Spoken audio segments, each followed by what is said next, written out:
Alright, let's break down what's happening in Washington, D.C. because honestly, it's giving major drama. We're talking about the potential US government shutdown. And, plot twist, the Supreme Court just gave the green light to pause food benefits for millions of people.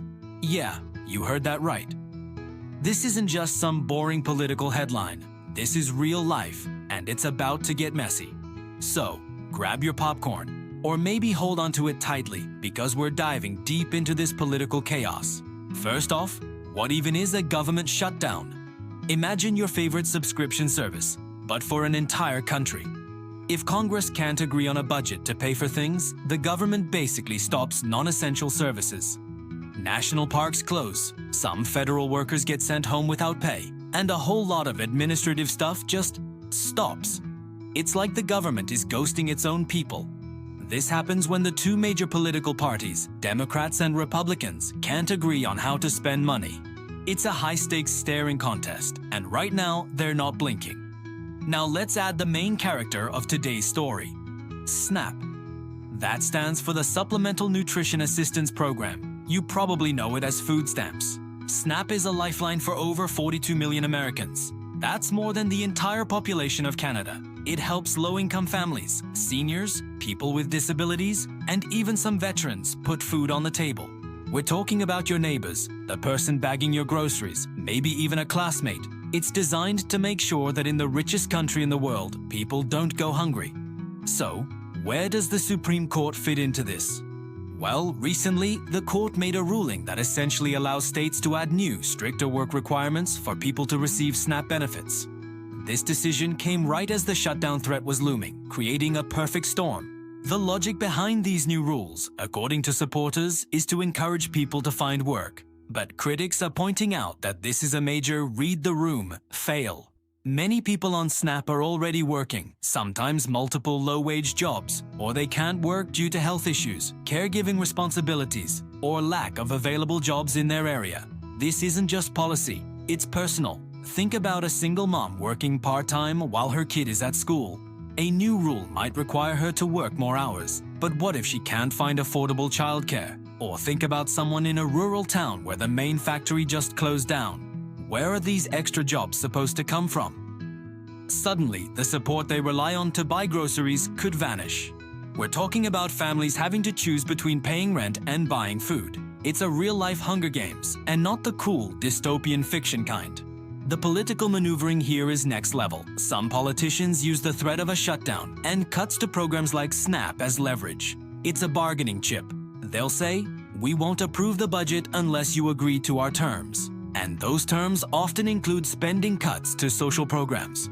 It becomes a game of political chicken, and the people who get hit first are always the most vulnerable. It is like two billionaires arguing over the dinner bill while the person waiting their table can't afford to eat. The irony is not lost on us. Now let's get into the nitty-gritty of the impact. If a shutdown happens and SNAP funding gets frozen, it's catastrophic. Even a short delay means empty pantries. For kids, it means going to school hungry, which makes it impossible to learn. For seniors, it might mean skipping meals to afford their medication. This isn't just about being hungry. It's about the stress, the anxiety, and the long-term health problems that come from food insecurity. Local economies take a hit too. Grocery stores, especially small independent ones in low-income areas, rely on SNAP dollars. When that money disappears, their sales plummet, and they might have to lay off employees. It creates a ripple effect that hurts the whole community. It's not just a line item in a budget. It's the lifeblood of Main Street in many parts of America. And let's be real, the timing is wild. We're living in a post-pandemic world with inflation that has everyone's wallet feeling light.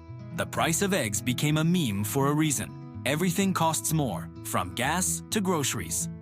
So, to cut off food assistance right now, it feels particularly cruel.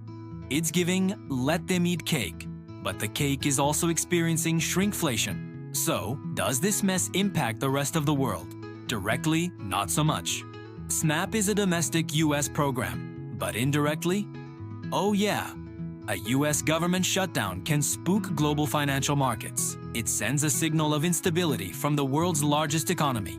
International investors might think, if they can't even agree to keep their own government open, is our money safe there? It can affect the value of the US dollar and create economic jitters worldwide.